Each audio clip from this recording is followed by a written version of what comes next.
Finance Committee met with the district's audit firm to discuss the results of the 2021-2022 financial results. That meeting reflected an excess fund balance generated for that fiscal year of $9,855,986 and a total unappropriated fund balance of $34,857,744. Of that unappropriated fund balance, $13,443,535 is kept in our capital maintenance and emergency reserves. $680,696 is designated for unemployment compensation. $5,841 is designated for expenses that were incurred during the 2021-22 school year, but not yet either fulfilled or billed. And the remainder can be applied to future years to offset revenue gaps and to balance the budget, as Mr. Markarian actually so eloquently discussed. Of the remaining $20,231,572 of the unappropriated fund balance, $4,490,828 was used to balance the 2022 and 2023 budget, which was required statutorily that Mr. Markarian was mentioning, leaving approximately $15,740,844 to allocate towards future budget balancing, reduction of property tax levy, increasing our reserves, and funding capital project through the current budget, leaving some flexibility in the spending model for unanticipated items. And the amount that Mr. Markarian was referring to that's audited that needs to be included in our budget is approximately $7.1 million for this year. A thorough review of this budget was conducted by the Finance Committee and resulted in areas that both the Finance Committee and the administration agreed were reasonable to cut budgeted expenditures without sacrificing any program or services. In fact, the final preliminary budget was able to absorb the existing security costs for the district, add security at all of our elementary schools, and increase positions in the special ed program. Based on the strength of our district's financial position, the results of the review, and acknowledging the current inflationary environment and recent banking uncertainty, the Finance Committee instructed the administration to create a budget reflecting a 0% increase to the property tax level for the next fiscal year. The preliminary budget has successfully accomplished this. However, this will mean that the administration will need to be diligent in order to adhere to the estimates provided to the board. It will also require the Finance Committee to be diligent in monitoring this project and carefully considering all requests for funds in the upcoming fiscal year. In addition, after careful evaluation, conversations have been underway to reduce costs in the districts on contractual and discretionary expenditures without reducing the quality of our children's education, as the entire Finance Committee has agreed that the current model is not sustainable going forward for our residents. Going forward, the board and the administration's working together will be diligently looking for areas to decrease expenses in the short and long term in order to make sure that we are not taxing the residents of our community to a point where they can no longer afford to live in our community. We have started to pursue a large amount of those initiatives and have spoken to municipal and state government liaisons on ideas to benefit our community. We will share more of that information going forward as the plans become solidified and can be transparently shared with the public. Our goal is to keep our town affordable to live in while delivering the best education that we have come to be known for and depend on. And again, I thank you for your patience in my absence, and I look forward to answering any questions the community may have. Thank you. Discussion.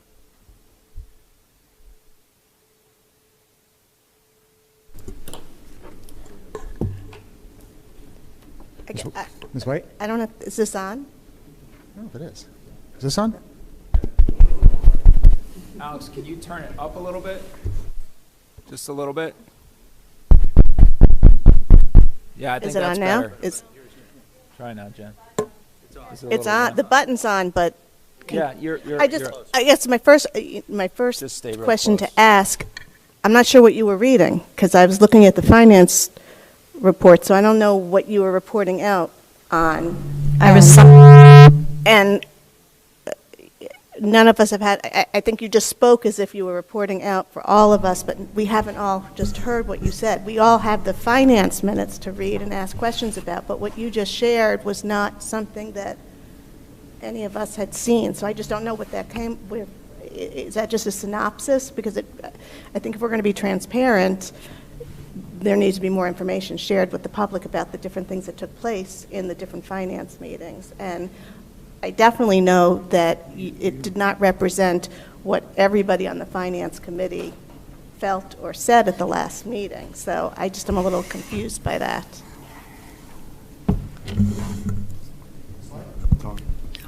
Sorry. My feeling, because we had so many meetings over the course of the last month or so, so many phone conversations, that we really needed to focus on what the results of that. I can go through every individual expenditure, every individual conversation if that's necessary, but I don't think that that's a good use of our time. I think discussing the budget, as it is, and any questions on the budget at this point makes the most sense. As I mentioned in my statement, the minutes you guys have all received and had opportunities to ask questions of me prior to this meeting. I have received nothing from you, Ms. White, I prior don't to have this. questions. However, excuse me, I'm still Questions. speaking, if you don't mind.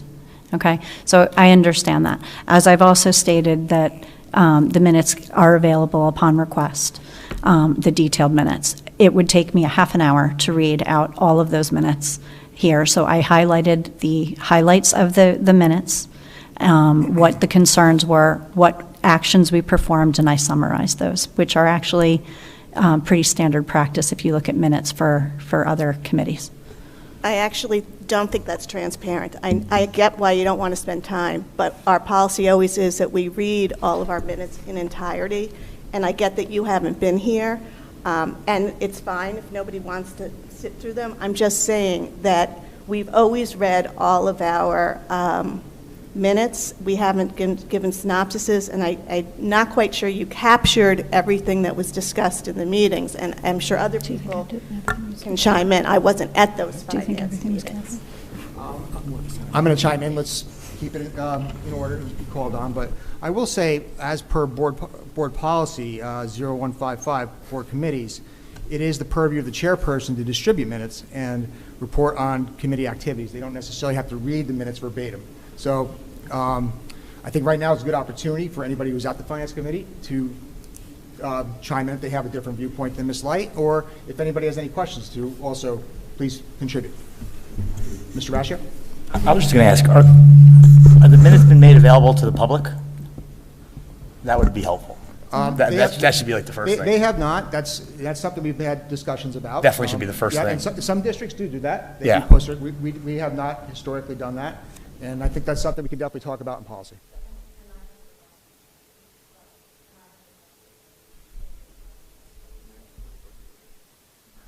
Mr. Amin. If you turn around, keep it way down here. Okay.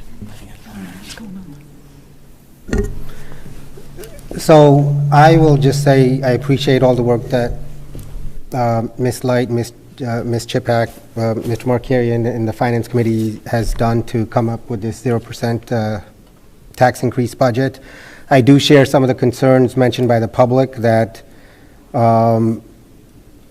it's not necessarily sustainable because we are using reserves. So what I am asking, and we could do a vote on it if we want, I am going to ask Mr. Markarian to cut down the administration cost before the finalized May budget.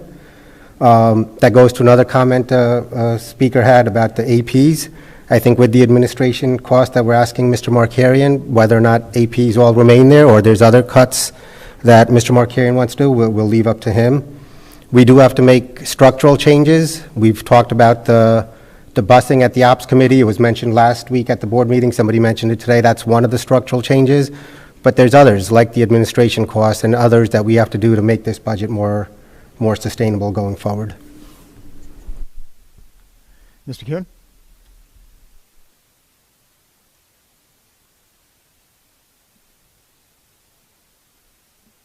Can you hear me now? Okay, this one's working. So I was at the Finance Committee meetings. I can express some of the concerns that I expressed at the meetings when we were, developing the budget. I think a couple people have already, and Mr. Mercarian talked about some of the challenges in terms of a budget being sustainable and how the surplus takes a couple years before it fully hits your budget. So yes, we did have a ton more surplus the last couple of years because of the COVID relief money, and that's why the numbers look so big. But before that, we always had surplus that rolled into the next year, as Mr. Mercarian explained. So that's like normal. It's not normal to have as much as we did, which is why we didn't raise taxes to 2% last year, and that's why I don't think we should raise it to 2% this year. My concerns with this specific budget, in the short term, because we're adding $500,000 of new personnel costs in terms of this school security, which I'm okay with adding. I thought that we should probably tax just to cover that new expense, so maybe do a 0.5%. That was my personal opinion. My concern with going forward with the budget, though, is what's going to happen in a couple of years when a bunch of different things hit us at once. This year we got really lucky, and we have a 0% health benefits increase, which never happens. So we got really lucky, and that made this more doable this year, which is great. But we might have a bad year next year, or a regular year, and so that's going to be a big challenge going forward. We need to plan for devices. We got one-to-one devices in most grades during COVID. They're going to need replaced, so that has to be built into the budget.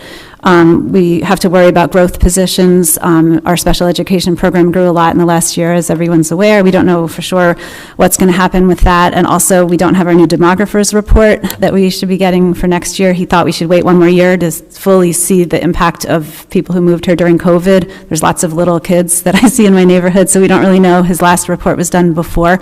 There was a lot of movement with people coming out of the city and from Hoboken and stuff. So I'm a little worried about the enrollment maybe not be declining as much as we thought it was going to. I'm very concerned with where we're going to be at financially in a couple of years. If we budget this leanly when we go to negotiate our next teacher's contract, that's concerning to me. As someone who sat through negotiations for a lot of the last 15 years, we finally were in a position in our most recent contract to go a little bit higher, but not as high as, it would have been nice for our teachers. And I know people feel that our teachers should be paid more, so I'm really worried about how we're going to do that in a couple of years. And also just the mental health needs of the students clearly aren't going away, and so that is another concern of mine of how we'll maintain that in our budget going forward. So that's the stuff I said just to summarize when we were having the meetings.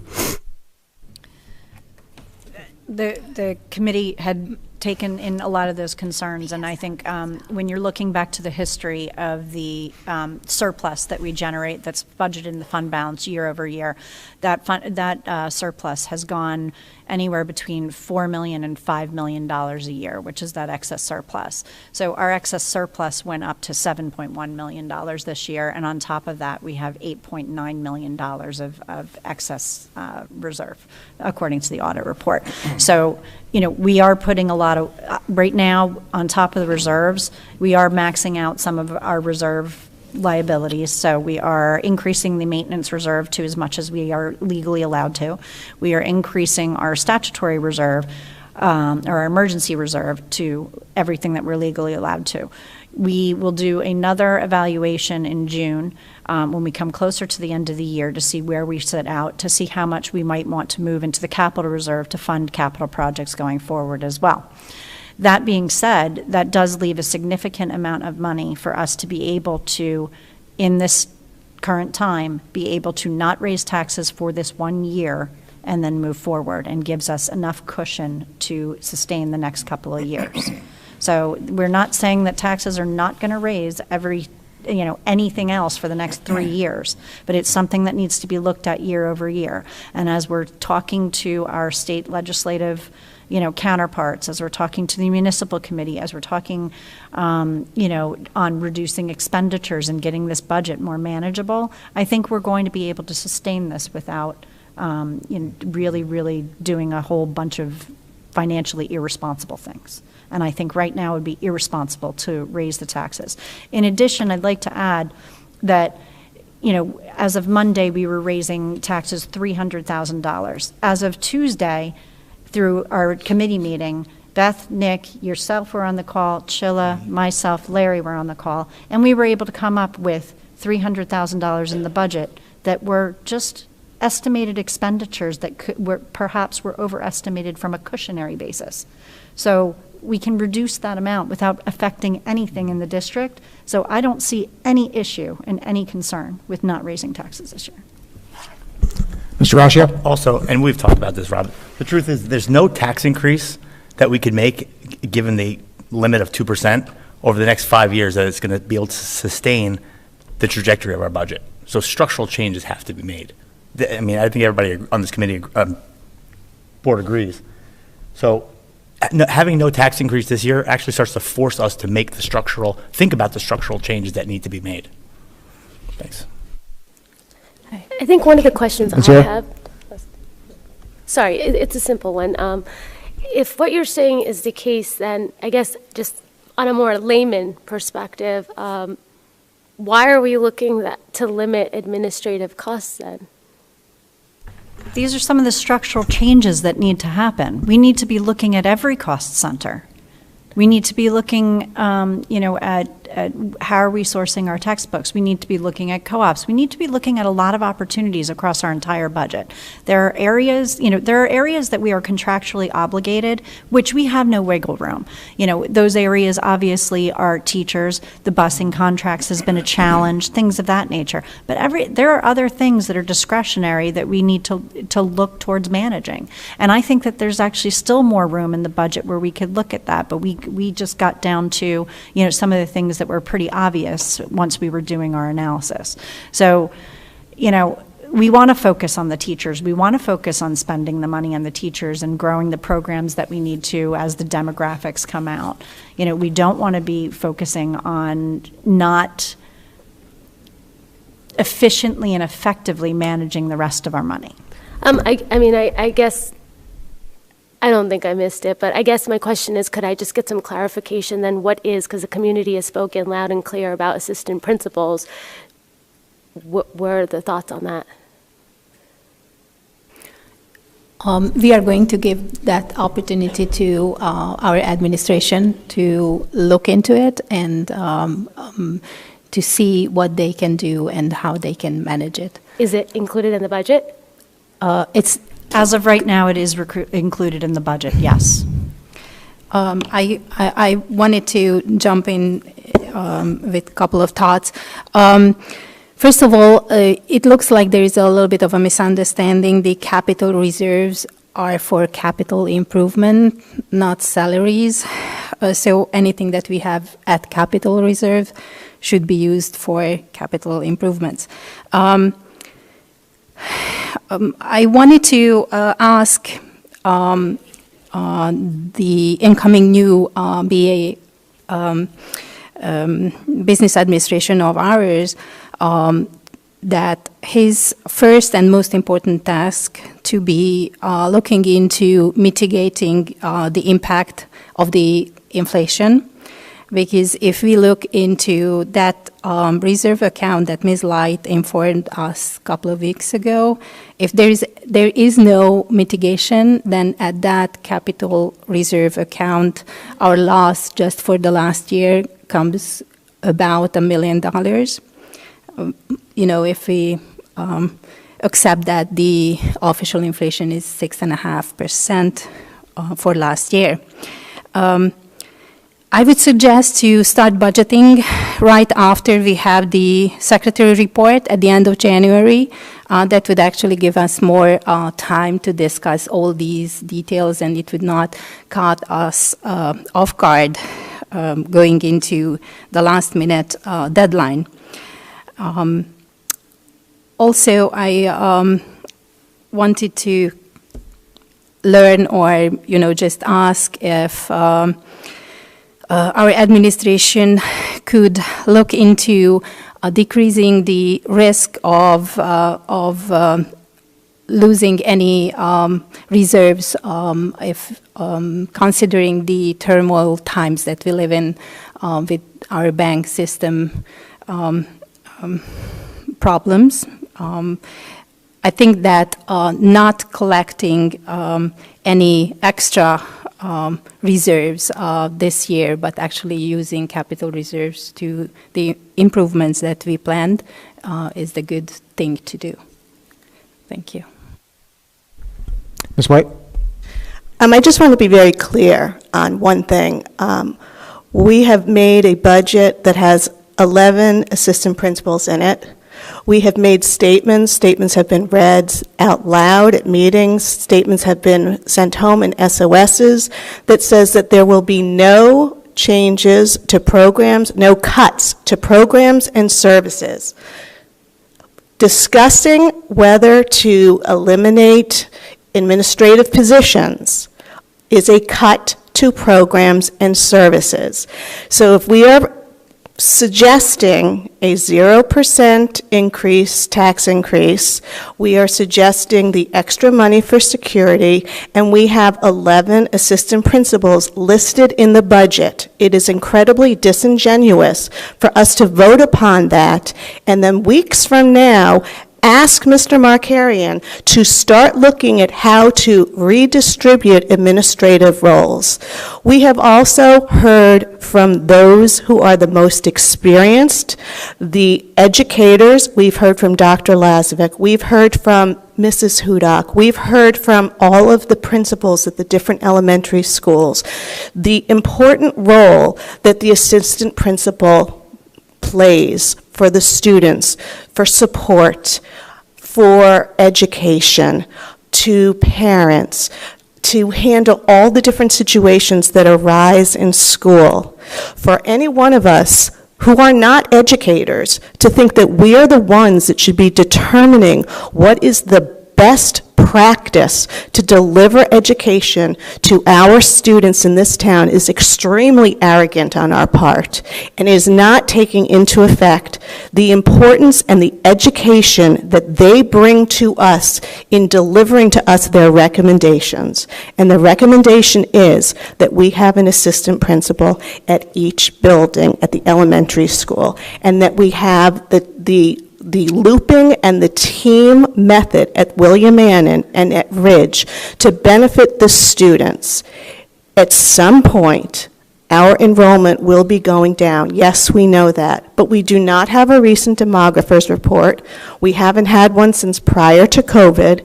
It is premature to make a decision such as that, and it is incredibly dishonest to be portraying to the public that we are going to be keeping the assistant principal positions if you have plans, once we vote on this budget, to eliminate them.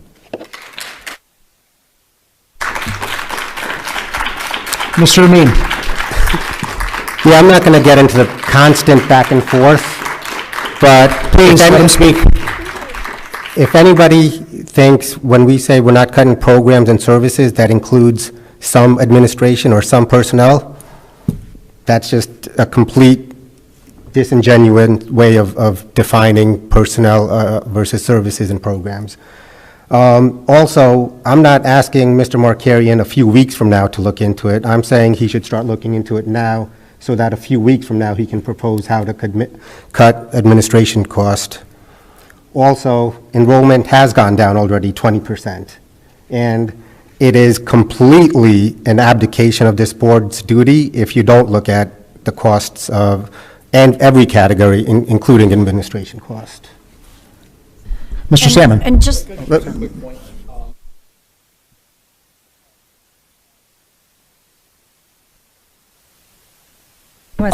Sit in my seat. Oh, okay. Well, I just want to make a quick point first. So we have a motion for a vote, but now there's like another, was that a motion that you made about? So Right now, I don't think there's any other motion pending. it's just, okay, all right. That's all I wanted to ask right now. and just to be clear, I believe, Mr. Amin's thoughts about cutting, there are a lot of things that go into the administrative budget, not just personnel. So I think it's an overhaul look. That budget is $7.8 million. So there could be some wiggle room there. It's not our job to dictate and micromanage. It's our job to give a direction and let the administrative experts do the work. So if they can change the budget however they see fit, that's all we're asking them to do. I wouldn't make any specific recommendation on cutting one position or the other. It's, here, Nick, here's our guidelines, go execute it. But the expectation has to be reasonable, correct? I ask Nick. So Nick, I'm asking Nick. Don't ask me.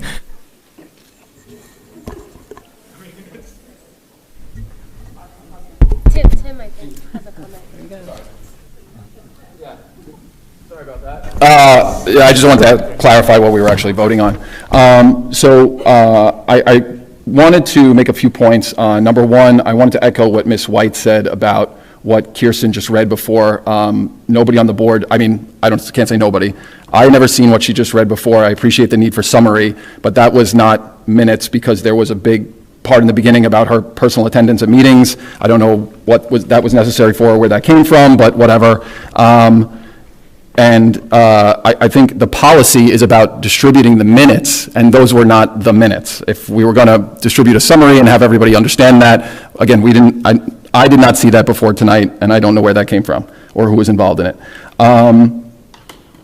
The other part I objected to was that it referenced the quote-unquote finance committee directing the administration to make a zero increase in the budget, which was not the case. I was on those finance committee meetings, and it came from you all, right? Yeah, Larry, like own it, right? It came from, yeah, I know, Larry will own it. Thank you, I appreciate that. Larry will own it. Larry said make a 0% increase, and then Kirsten said, what? But I also said it in the January meeting. Okay, great. In January too, you said it in January. So that's where it came from. It didn't come from the finance committee, it came from a few folks on the finance committee, and that's where we started working with. So then, fast forward to the March 9th finance committee meeting. I think it was March 9th, right? Yeah, March 9th. So the March 9th discussion was about programs and services. So personally for me, when I hear about the budget, I just want to know, are we maintaining all programs and services? Because I personally do not want to cut any programs or services which are enacted by the personnel in this community, in this school system. So like, I think they go part and parcel, but I don't want to cut any programs or services.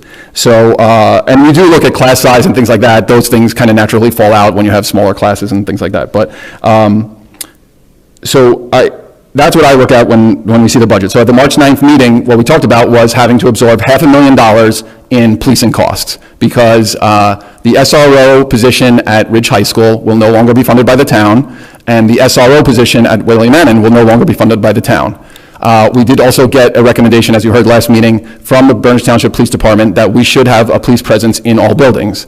So between the SRO at Ridge High School and then bringing an SLEO officer into William Annan to replace the SRO, and then putting an SLEO officer in each of the elementary buildings, you're talking about at least $500,000 of recurring personnel costs related to policing in the schools that the board would have to now pay for. So that was kind of where we left that meeting. And we talked, the committee had said, okay, why don't we raise taxes $300,000, 0.3%, to offset the SLEO cost.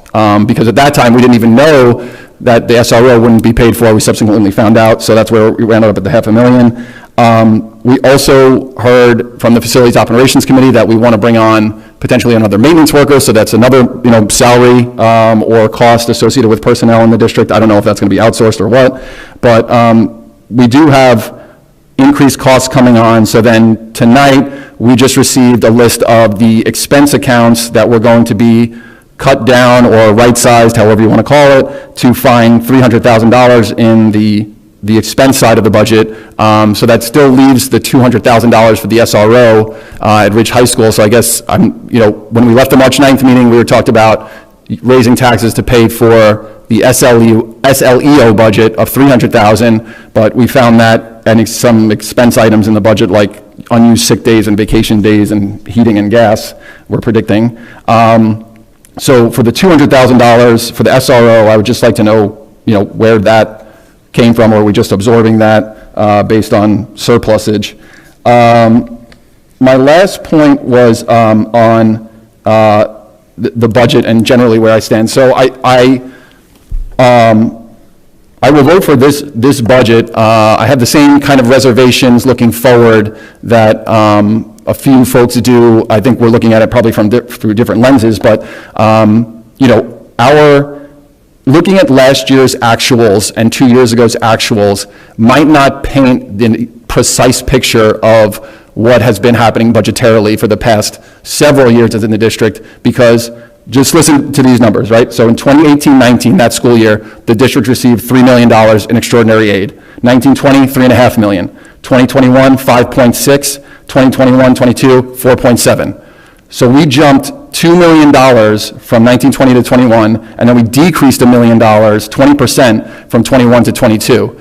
So I think we've seen the kind of crest of the extraordinary aid on our revenue side, and I think doing the one-time 0% tax increase is okay. I just think going forward, it's not sustainable to not look at the cost drivers of our budget. And the cost drivers are not tuition reimbursement, unused sick days, district equipment, and heating and gas.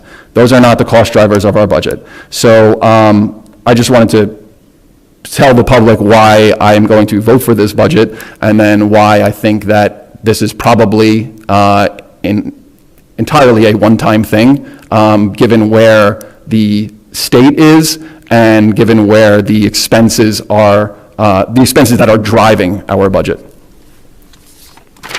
Thank you. Ms. White? I agree with everything that Tim just said. I feel like we're just taking, to make it to the most simple, it's like we're taking our savings to pay our bills, and at some point, you use up all of your savings.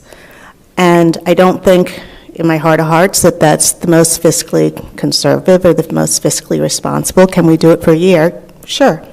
But we are going to be faced with, whether it's next year or the year after, we're going to be going right back up to the 2%. And, you need to just know that. It's not something that you can continue to do a 0%. That being said, I'm going to come back to this, because I think it comes down to semantics when you talk about what programs and services are.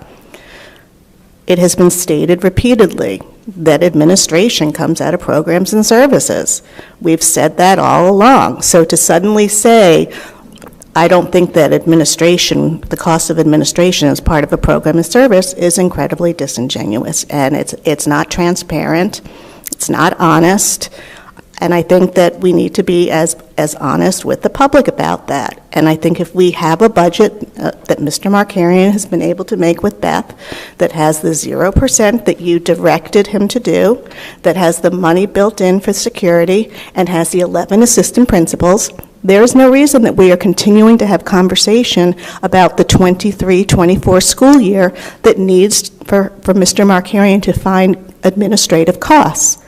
Now, going forward, if you want to say to him, I want you to find a way to cut $300,000 or $500,000 out of the budget going forward in the years to come, he can look at it and he can look at a variety of things and come back at us with recommendations of ways we can do it. But it's not our place to say to him, I want you to make administrative cuts after we have agreed on the budget.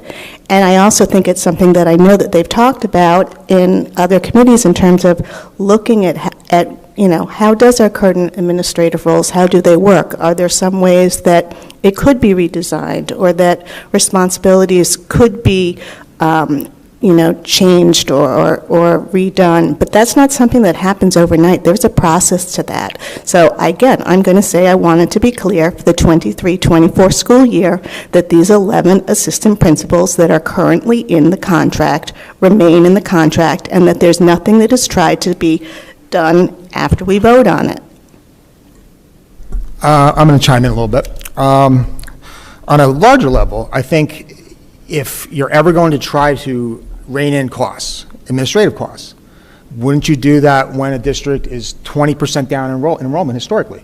Yes, that can change, but it's always easier if we have to expand in the future than it is to contract. It's much easier to do that. That's one point. Another point is we're voting on a preliminary budget to send to the county tonight. We were never voting on the final project. That was never set as a board. So I don't think continuing to hammer out the details is at all disingenuous.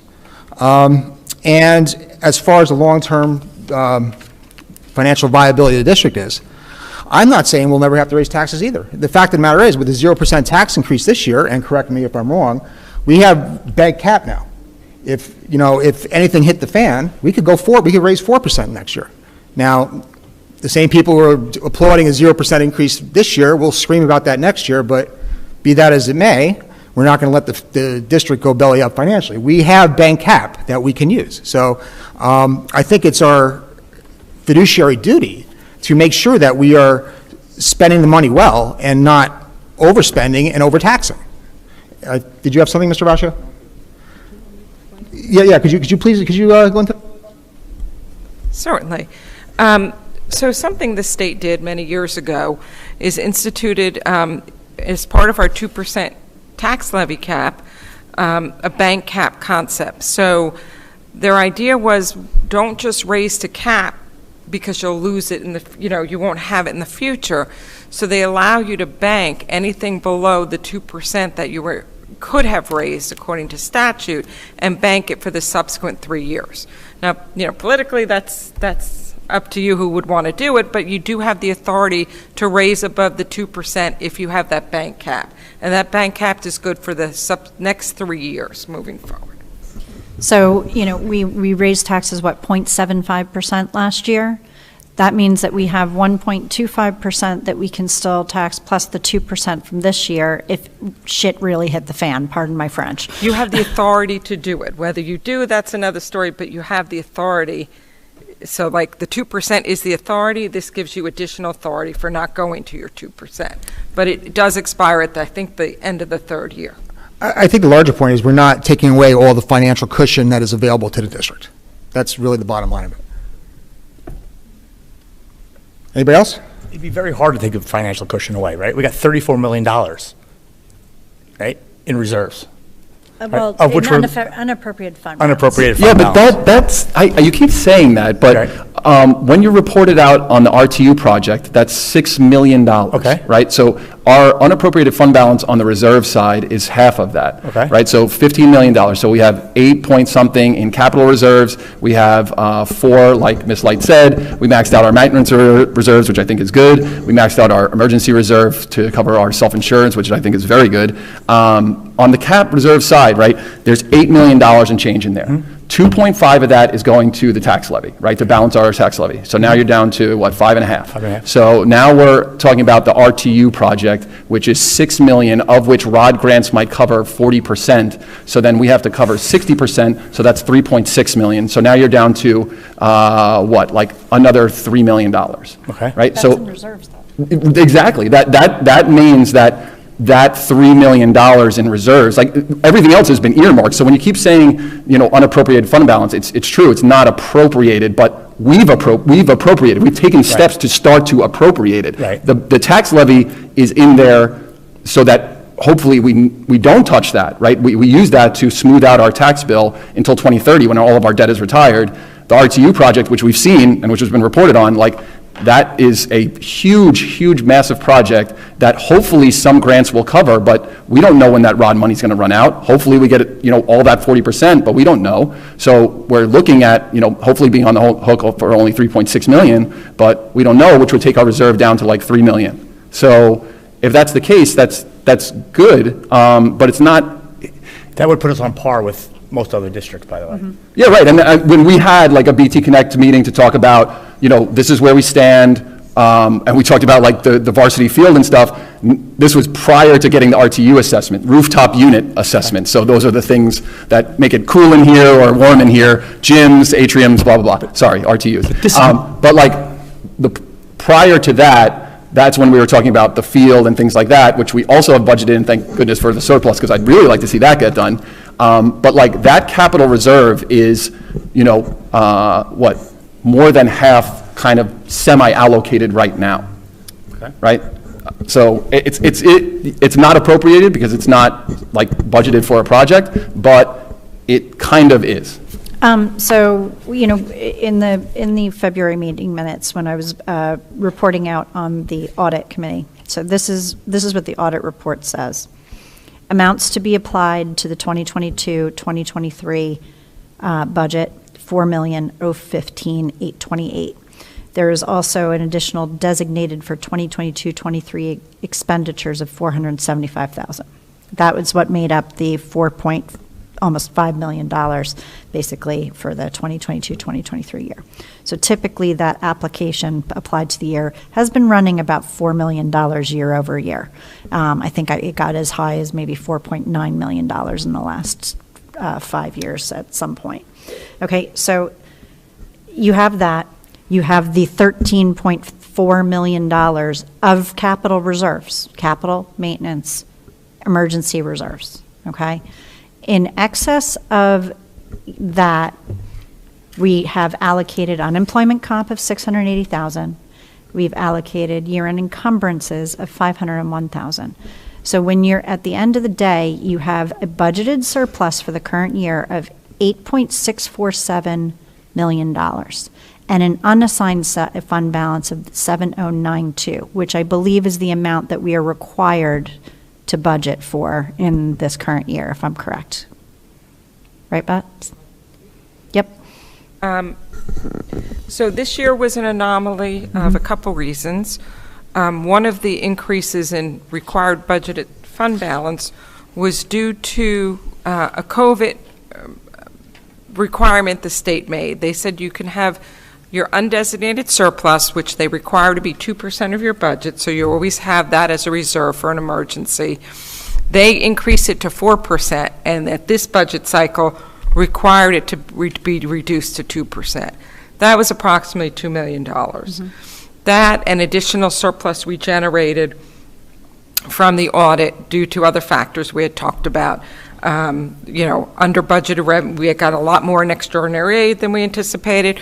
We had a big savings in health benefit costs.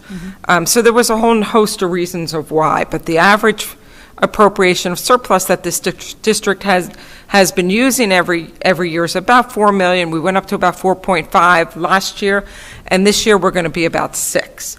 And so that's just something you have to think about long term as we're trimming the budget, how we're going to generate that. And I think that's why we keep hearing we need structural changes, because those are some of the things going down the line, not in 23, 24, maybe not 24, 25, but after that, you are going to see some, as the budget's shrinking, that surplus may not be generated. But correct me if I'm my understanding. So on top of the $13.4 million we already have in the reserves, we're bringing those down, you said $2 million?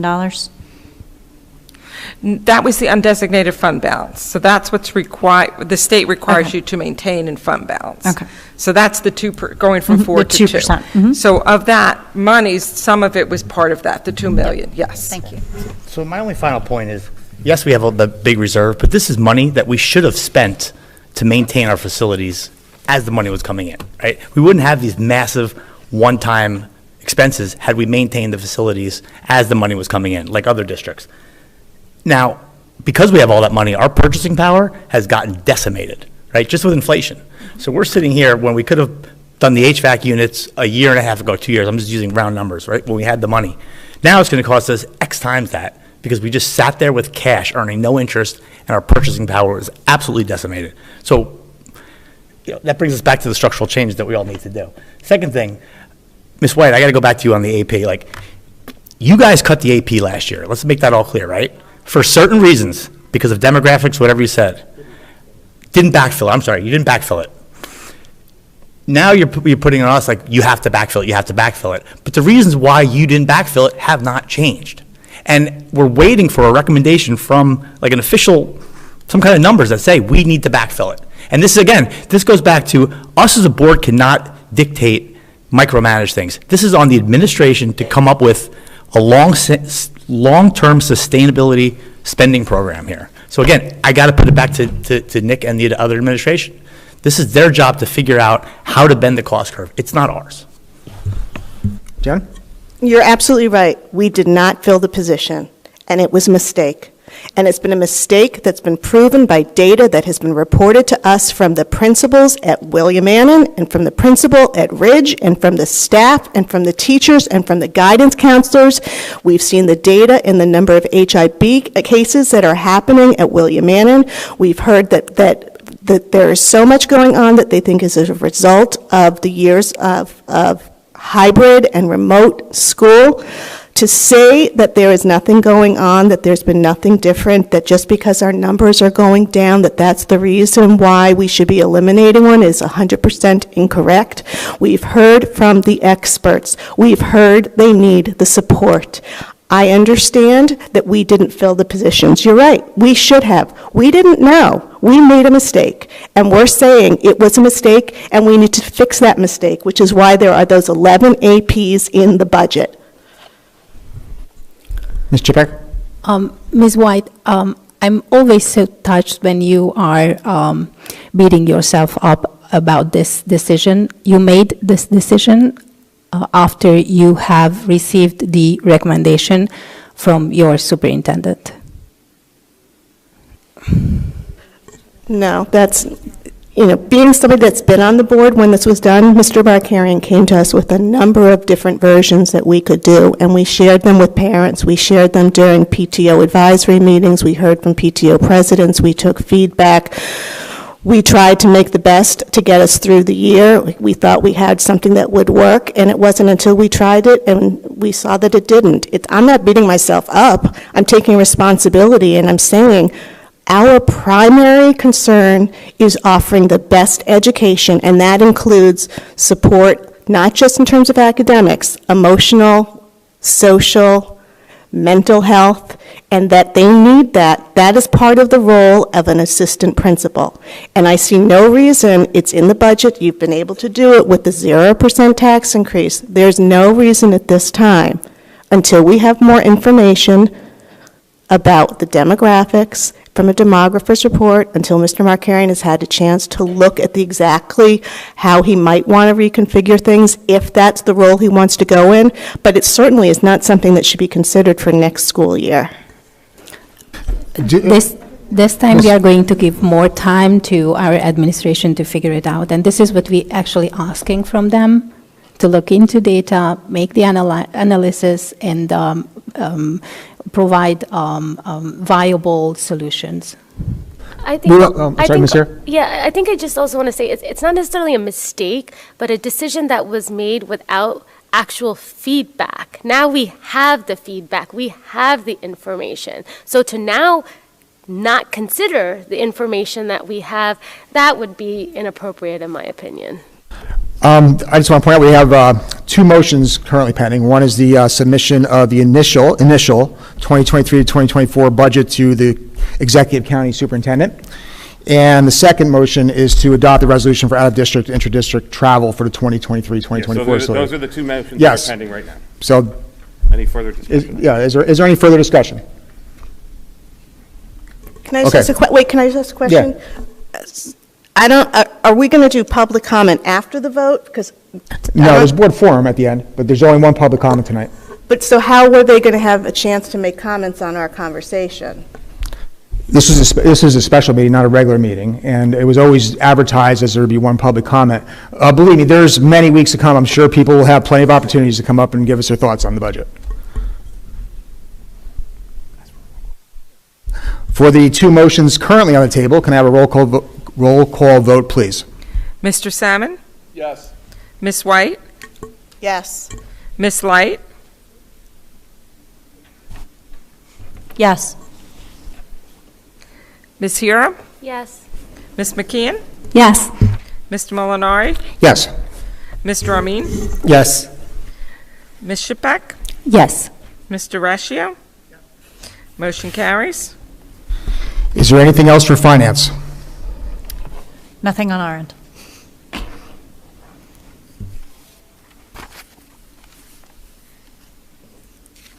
Yes, Mr. McCarron. Okay, thanks. So at one point I was about to speak, but I think wanted everyone to weigh in there. So thank you for your vote and for your support on the preliminary budget. For my part, I would echo really a lot of what everyone on the board contributed tonight with respect to the budget, and that is that I think we did a really good job on the expense side of the budget. We tightened our belt where we needed to, but the concern also is the revenue side, right? I appreciate all the work that everybody did in helping us get to this point, in particular, the members of the board and the finance committee, and thank you to Beth. Beth really stepped up for us. Our business administrator, as was noted, retired mid-year. He served the district very well for many years, left the district in a great financial position with a AAA bond rating. He was financially outstanding, and I think the position that the district was in to be able to do what it did for this budget is in large part to his work over the years. So it's certainly nothing at all to do with our former business administrator, but just from a timing perspective, we had to have someone step up and really take responsibility for the budget. We were very, very fortunate that our acting business administrator, Ms. Brooks, who was the assistant business administrator at the time, was not only willing but extremely capable in stepping up to help us get our budget done, and she has been working very hard on this project, as well as she will be submitting the budget probably tonight in the official budget software for the state, because today is the deadline and she really doesn't feel right waiting until tomorrow morning to do it. That's just the level of dedication. So I just want to take a moment to thank not only the board members and the administration for working on the budget, but just a special thank you to Beth. We really couldn't have done this without her help. So I just wanted to recognize that. As far as the revenue side of the budget, I think everybody made a lot of good points. We were fortunate this year in a lot of ways in the 21-22 school year, and having a lot of things go well for us, kind of making this budget possible for the current year. But we do have to watch this closely going forward because we can't rely on some of the revenue streams that we have in the 23-24 budget in the long run. And obviously we have to, consider all revenue streams, taxes or otherwise, in trying to make budgets work going forward. As far as the administration's concerned, I'm still left with a little bit of a question mark in my mind. Obviously, I heard the opinions from some board members tonight, and I have definitely heard from the public. And in fact, when I presented on Monday, and as was stated tonight, the budget does not have any planned cuts in it for administration. We have all of the administrative positions, all of the staffing positions, all of the aid positions, the director of school safety and security, and several other police services positions, all in this budget. So it does not propose any cuts. That being said, some of the discussions that we have had on this topic of administration are certainly part of the larger picture of the budget overall, and trying to find ways to make it work as efficiently as possible. So what I would propose to do, because one of the things that we have to remember about the current year and the vacancy that was created was that it did occur in November. An assistant principal left in November. Just going through the hiring process of trying to fill that position, had we done so in the current school year, perhaps we would have had somebody appointed in January. Maybe they would have started as an assistant principal in January, maybe February. That's not exactly an ideal situation to begin with. So there were many reasons why we did not aggressively pursue filling that position. Certainly enrollment is a factor, but the efficacy of bringing somebody in part-time or partway through the year for what amounts to perhaps 6 months of the school year, and then not knowing where that position is going forward, is not necessarily the greatest strategy either. So we landed where we were. It has the impact that it had, and obviously we got a lot of feedback from the administration, from the community, and I understand that. And certainly it's unfortunate that some of the workload and the behavior issues we were dealing with kind of stuck around this year. It does seem like some things have been getting better over the last couple months, but the reality is it has been harder. It's one less set of hands to lift and get the work done, right? So that has been noticed by everybody, and we certainly appreciate the support for the administration that many folks have relayed either by email or by coming to board meetings and speaking in support of the administration. And so we certainly appreciate that support. What I would suggest going forward, along with every other aspect of the budget, is to take a look at this over time. We need to be thoughtful, and trying to maneuver and make good personnel decisions on short notice is difficult to do. So I would really prefer not to be wavering in what we are doing for next year. I would feel much better setting a path forward, filling the assistant principal positions that we have in the budget for the next school year, and knowing that we're going to pursue that now, so that we can advertise for those positions and we can try to get good people in place for the next school year, which starts July 1st. Having those positions in place does put you in a position where you can actually take advantage of it.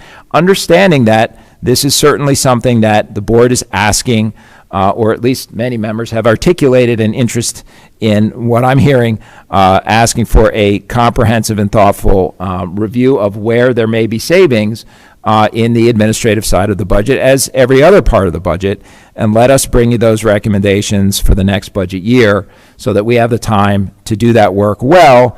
We have already started looking at it, and I can tell you that as of now, what we spend on our administrative costs is in the middle of the pack of our peer districts that are like us in a variety of measures. So we're not in the tails extremely high, we're not in the tails extremely low in what we spend on administrative costs. Doesn't mean we can't look at it along with every other cost center, and let me bring recommendations to you that would be in the 24-25 budget. I just think that that puts us in a better position to make some good informed decisions over time, and to provide you with the thought behind those decisions. That's my mindset on that. There you go. Anybody else before we close out finance? Board forum. Can I make a motion to do board forum? Yes, you can. You can do it in board forum.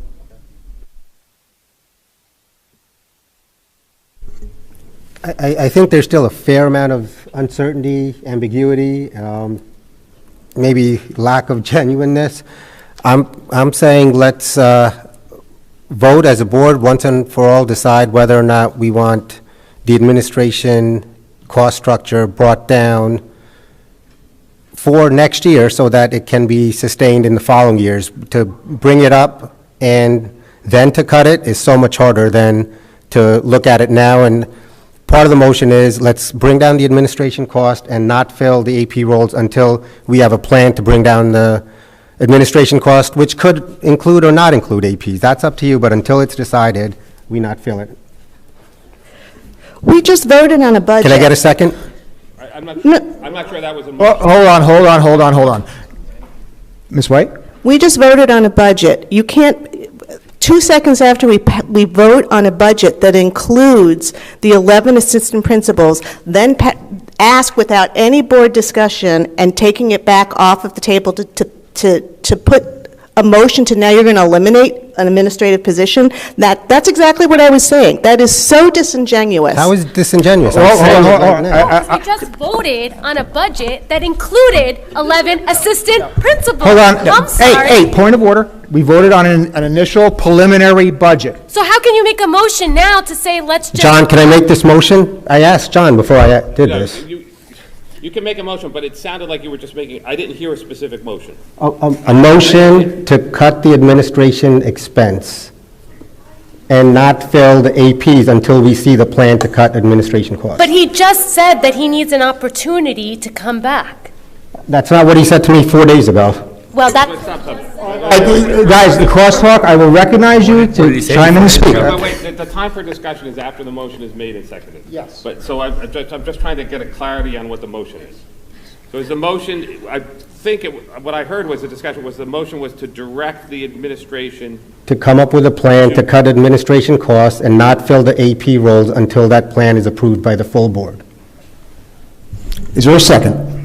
What was in that budget was... Right now... I'll second it. Okay. Done. How can you second a motion that goes against what we just voted for? This makes no sense. Because the budget had... 11. No. The budget had money allocated for 11, right? Whether or not we backfill it is a different story. That money could then be used for something else. Let's give it to special ed, right? 100%. Money is fungible. Money is fungible. How is it fair to the board members who are here, who have now voted on something What did based on certain Nick tell you 4 days information? ago? One person at a time. What did he tell you 4 days ago? We talked about approving the budget with the notion that AP roles would not be filled until we have a plan to reduce administration cost. That is not what we discussed about in our meeting, so I don't know what kind of conversation you had, but in personnel, that is not the conversation that took place at all. And Robin was there too, so I don't know if you want to chime in at all about this, Robin. Would someone like to clarify? Also, shouldn't you have disclosed that earlier, maybe, before we voted? I did. What did she say? But you didn't, so I don't think I- that's fair. Keith and Nimish have a meeting with Mr. Markarian every Friday. This would be occurring as in his role as VP and president. So this is where this discussion occurred. That may be the case, that they discuss things on Fridays in their meeting, but that is not the same thing as conducting business with the full board. And a motion like that deserves a discussion among the full board. And that's why again, the I'm motion is not made. done now. You asked me not to interrupt you. I apologize. So this goes back to exactly what I said earlier, which was if we were going to vote on a budget and then turn around 2 seconds later and undo something that's in the budget, it is dishonest, it is disingenuous, it is wrong. And it does say that there are going to be, Mr. Markarian has said it over and over and over, that there is budgeted 11 positions. And he just said he would like the time to look at the administrative structure for the 24-25 year. So to now try and make a motion to undo the budget that we all just voted yes on is wrong. That's not what Nick said. I mean, and correct me if I'm wrong. I think what he basically said is he'd like to start looking at an AP role now, so it could be filled by July. Keith, point of order, can we have one person talk? Yes, we're going to go back to People parliamentary repeat. procedure. I will call on everybody who wants to speak, but wait till I call on you. I guess I'm just looking. Ms. Hero, would you like to speak? I would like to speak. You. Thank you. So just to continue, I think the clarification was that, again, that he would like to start looking at it now so it's filled by July. Is that correct? Is my understanding correct, Mr. Markarian? So obviously, this is a Board of Ed that has a dispute over this topic, right? You need to have a discussion about it and help me understand the direction you want to go as a board, right? My preference would be to take this budget that we have and evaluate it going forward in obviously all cost areas, because clearly we're going to need to do that if we're going to be able to sustain it in the long term, right? Especially given where we stand right now, losing tax base in the last 2 years. We are going to need to really evaluate going forward, what can we do in large scale to save money? So my preference would be to look at that in the next budget, for the next budget cycle. Obviously, that's what I'm saying my preference is. Now, if Mr. Amin or other members of the board want to ask me to do that now, between now and May, and come back to you with recommendations for the next budget year, is it possible that I could come and do that? Sure. If that's what the will of the board is, that's what you have a Board of Education for, right? My preference wouldn't be to do it that way. My preference would be to do the recommendations for the 24-25 budget. Doesn't mean that there couldn't be some changes for May if that's what the administrator or the board is asking me to do. As a board, a majority of the board, right? That's what a board needs to do. And if there are trimming of the administrative budget, even for the 23-24 year, and I come back to you in May, that could or could not include personnel. It could, but it doesn't have to the point of Ms. Light, who talked about the administrative budget. The administrative budget is not strictly human beings working in the school district. There are other factors in that overall administrative budget as defined by the chart of accounts for accounts that roll up into your administrative expenses that, as I mentioned, were about in the middle of the pack for districts like ours. So if this board wants me to come in May with some recommended possibilities to reduce administrative costs, I can work on that if that's what the board wants. My preference overall would be to do it on cycle in the next budget. But I did say to Mr. Amin and Mr. Molinari that if that's what the will of the board is, then I would work on that. That's two people. When I have a conversation with any one board member or any minority group of board members, less than 5, in committee meeting or otherwise, that's not the whole board. Right? The board has to have a discussion and try to come to a consensus as a majority about what they're looking for. And then I can work. So it's not disingenuous at all for me to say, hey, if you want me to work on it for May, I can work on it for May, if that's the will of the board. But I don't work for 1 or 2 board members. I don't work for 4 or 5 board members. Right? I work for the board. So the board needs to set some direction on that issue. And then the superintendent and the administration will work on it. Ms. Light. I don't see a harm in looking at administrative expenses with an eye towards what we can reduce in the administrative budget. It is $7.8 million, okay? I don't see the harm in looking at it while also undertaking the larger initiative that we've all been discussing towards reducing the total cost and bending the cost curve down. So I don't think that this is an exercise that will be useless. I think that it's an exercise that can be undertaken thinking about the whole of the community. And I also think that it is an action that can be taken and an exercise that can be taken that can, put everybody at ease about the assistant principal position. So, in my opinion, I don't see the harm in looking at it. It doesn't mean that we're going to cut the position because, as Mr. Markarian confirmed with me again, there are so many different line items that feed up to that $7.8 million budget. There's purchase services, there's supplies, there's all sorts of things other than personnel that you have the ability to look at more closely. So I would vote yes on that motion. Mr. Salmon.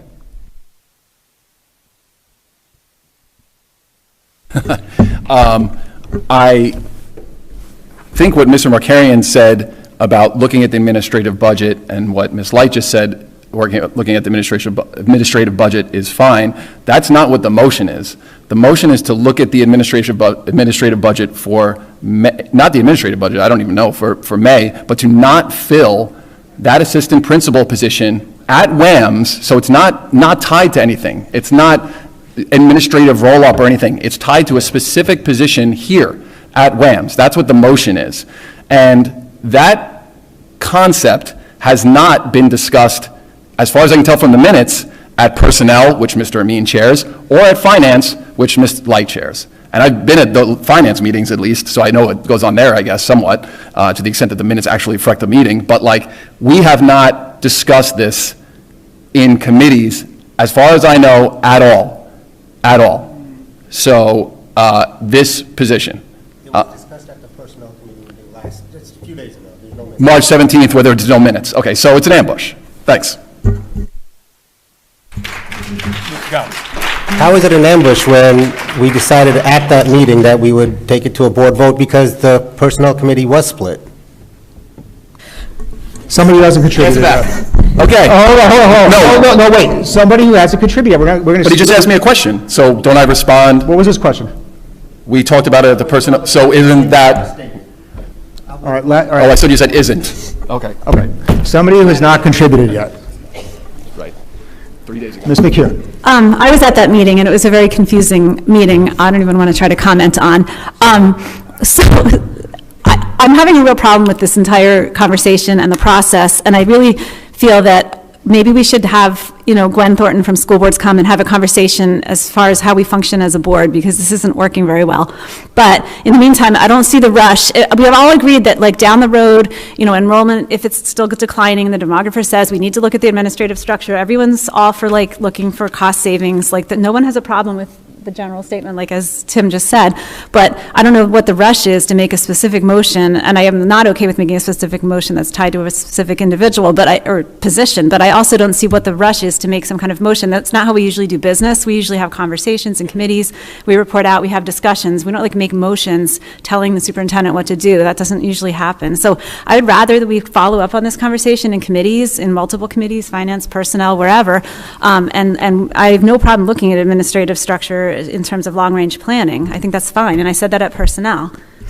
Mr. Rashio.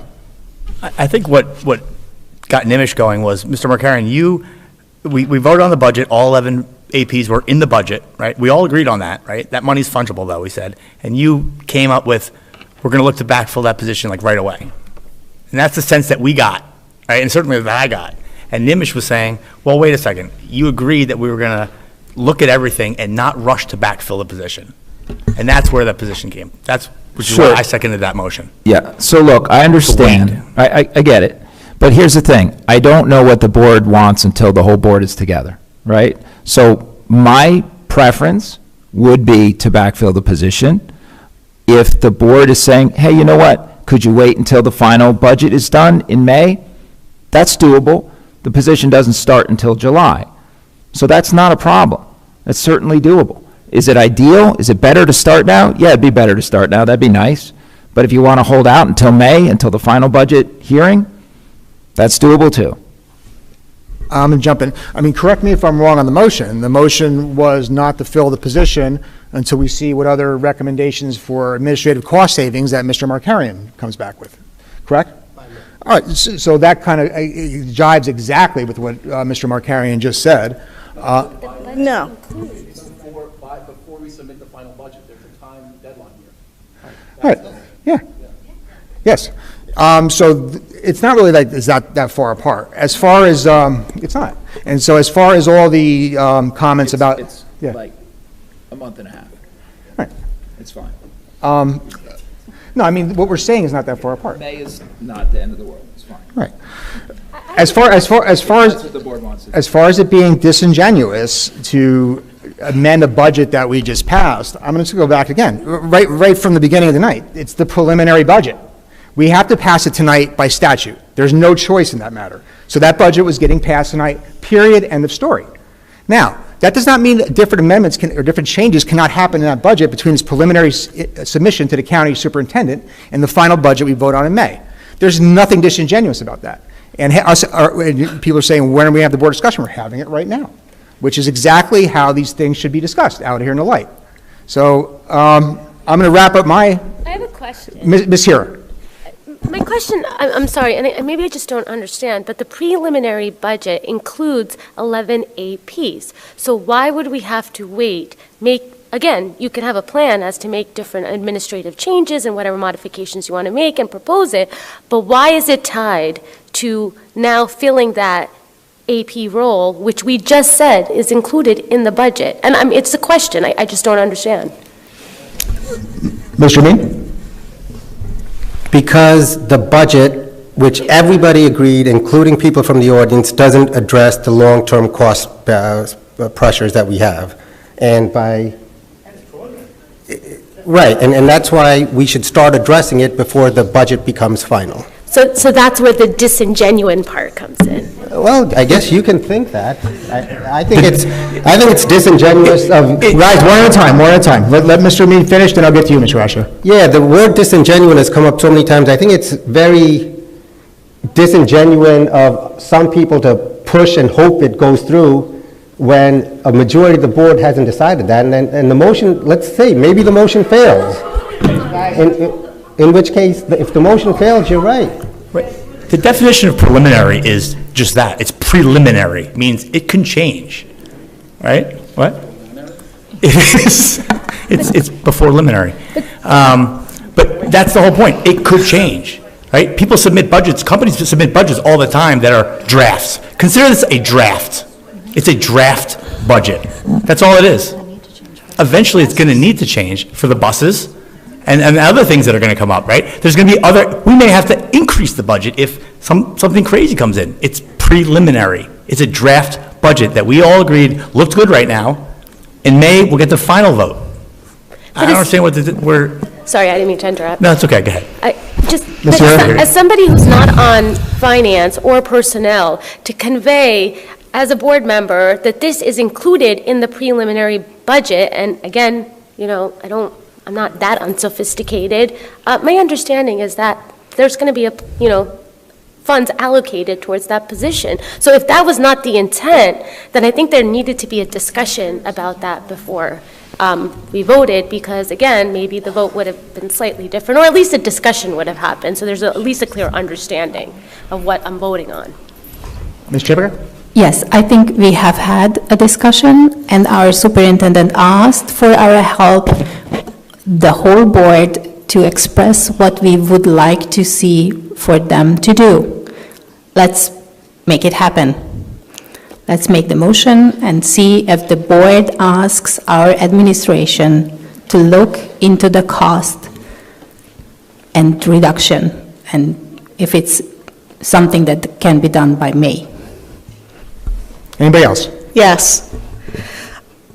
I don't really understand this whole let's make a motion. I feel like we all need to go back and do our training again, because this is not how motions are made. Usually, a motion is going to be made prior to a meeting. There's usually something that's on an agenda so that the board knows that it's coming. You can't just make a motion because you and one other person have this opinion that this is something that should happen.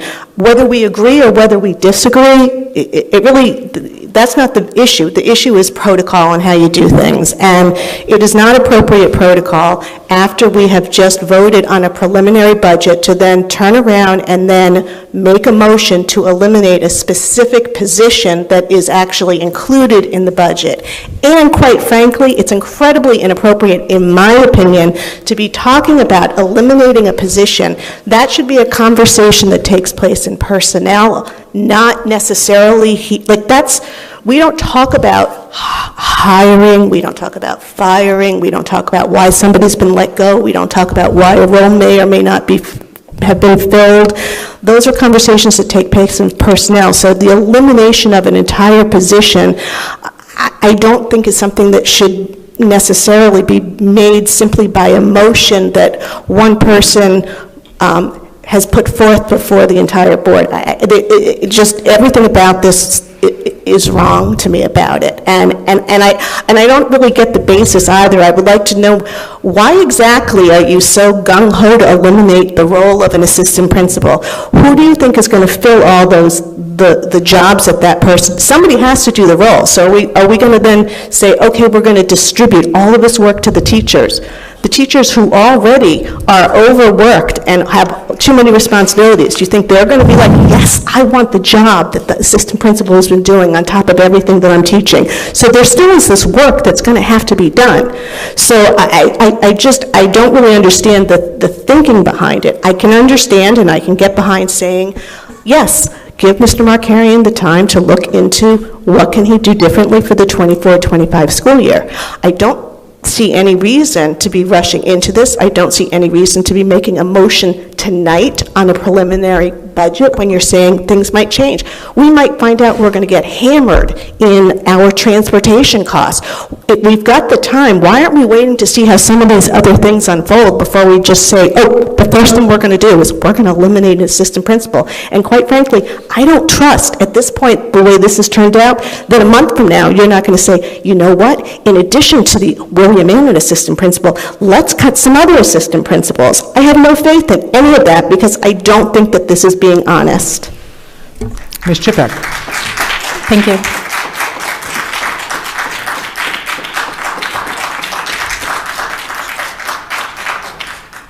So I was going to say that, yes, the motion is something that we can ask for. If someone seconds it, then we can take a vote. And if it carries, that's the whole reason having such thing as motions. I would suggest Mr. Amin to repeat the motion, because we are taking all kinds of side ways of representing what the motion is. Let's hear it again, and if someone seconds it, then we can take a vote. There there already is a motion and a second, but I have to be honest, I couldn't write down the motion quickly enough as it was being stated. Okay. Let me just, I just kind of want to respond. So again, we're not talking about cutting positions. And to be put on the record, I personally have questions, whether we should cut the assistant principal, and I think I voiced that to a lot of the members here. So, but I do think that there are areas where we can look to decrease costs. And I think, based on what Ms. White said, about we could get hit with busing too, I think it's prudent to go through this evaluation in case we get hit with another couple $100,000 of busing costs going through before the final budget is approved, so that we can see where we can offset that and still maintain the expenses that we have now without increasing them. So that's the first thing that I wanted to say. As a point of note, I did want to mention that since the budget is not final and it's in its preliminary stage, would we even be able to hire for the assistant principal if the budget's not final for the next school year? Beth? So generally, when you do a preliminary budget and you send it off to the county, they review it for, thorough and efficient education. They review that you're in compliance with all the laws and statutes. It can be changed at the public hearing, which is scheduled for May 8th, so long as there's public discussion. And then we'd have to go back to the county and say things have changed. It's not that usual to happen, but it could, and there's no reason it can't. That way you get the public input on the feedback of your budget. So that's the way the process is supposed to work. Any kind of big changes, we kind of have to find it in the business, like we work to make sure. So if something goes up, we may have to cut here or go then, and we make it work. So, that's really what we do throughout the year. But as far as, the preliminary and the final, I'd ask the attorney actually if the preliminary budget can be hired, but usually you can start, certainly obviously after the final budget in May. But if the position's in the budget, whether it's preliminary or final, we have the position currently. So it's not like you can't fill it. That position wasn't cut. So it's actually in this year's budget, and it's in projected next year's budget. Yeah, and just to follow up on that too, trying to highlight a little bit of what Beth's talking about, and someone alluded to the fact that statutorily you have to submit a preliminary budget. That's true, right? You have to submit a preliminary budget. And typically, historically in this district, we haven't seen a lot of difference between what we present preliminarily and what we present finally in May for the public hearing on the budget. That's true. Historically, there has not been a lot of difference, and as Beth pointed out, most districts aren't going to see significant changes between preliminary and final budget presentations. But it is true that it's a preliminary budget, and things can change. We've talked about that multiple times during the year. The other thing that I wanted to mention is that the budget is constantly changing, right? It's a planning document. That's what a budget is. You plan a budget. It doesn't mean things don't change along the way, right? It happens all the time, month to month, as different things change. You make adjustments to your budget. Every month we manage the budget with transfers. Every month the board approves who gets hired. So if we plan a budget with positions in it, doesn't mean that those positions are automatically fulfilled, right? We do, normally. We plan, we budget, we meet the needs. We also sometimes have to hire for things that we didn't budget for, right? That happens sometimes with staff. We plan for X number of positions for a certain program. Now we need X plus one. So we come to the board, goes through personnel committee, comes to you guys. You'll notice it as an agenda item under personnel. We had to hire an extra person for whatever. And like we talked about recently, extra positions in aides for special services.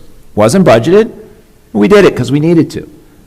Now, as far as an assistant principal or any other position, and I really appreciate the conversation kind of going around the notion of, can you come up with recommendations or ideas of ways to save money instead of specific bodies, to Ms. White's point.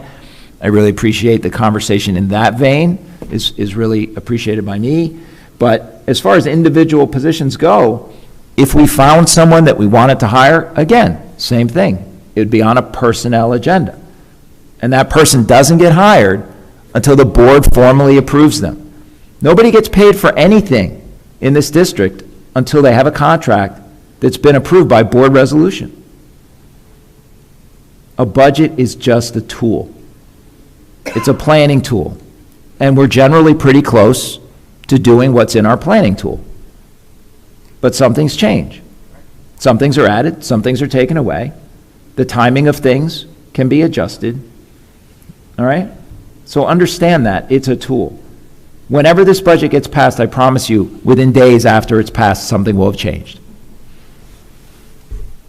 And if Anybody else? it's okay Yeah, if I yeah. take it back? Yeah, go ahead, Beth. So, as I was stating, and thank you, Mr. Markarian, for clarifying that, the budget is that. You want to make sure your revenues equal expenditures, your tax levy is the biggest part of the budget on where we are. And the minute we open the budget, things change already. We're already saying, oh no, we got this, or we got that, or I have to deal with this.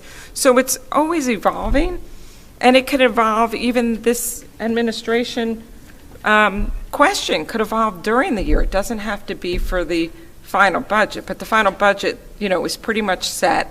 That's what we're living on. And then if there's ideas that come up or things that change, we may go to the board and say, this just happened. We're looking to do this versus this or whatever. So it's a 12-month, the budget's a 12-month process. It doesn't end tonight, or it doesn't end May 8th at the final. I just wanted to clarify that. But there is that opportunity in statute from preliminary to final, so long as it's discussed in public. Okay. Ms. White. I promise this will be my last thing that I say. I just want to say that this entire conversation makes me so incredibly sad for the students in this district. And for months, we've heard from PTO presidents at every single school who represent hundreds of families who feel so strongly about this, who feel so strongly that this is what the students need, who feel so strongly that this is something that is vital to the schools. And it makes me so sad when I think, in the scheme of things, the savings on the reduction of an assistant principal is minuscule. But what it can do for our students is huge. And the fact that anyone would think it is worth getting rid of that for next year, and what it would deprive all the students of, it's really sad to me. I'm so happy that my kids have benefited from being in this district, and it just makes me so sad for those kids who are at the elementary school and coming up, that they won't have the same thing, because I don't think you are thinking about what is in the best interest of the students in this town.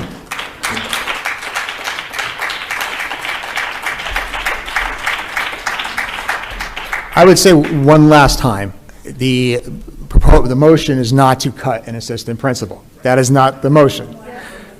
That is not the motion. Could you just clarify what the motion The motion exactly is to not hire one until the administration comes back with recommendations to, it's not the same thing. But if it's in the budget, right? If it's in the budget and there's a preference. Depending upon what the recommendations look like, that assistant principal spot can still be filled. So that is the motion.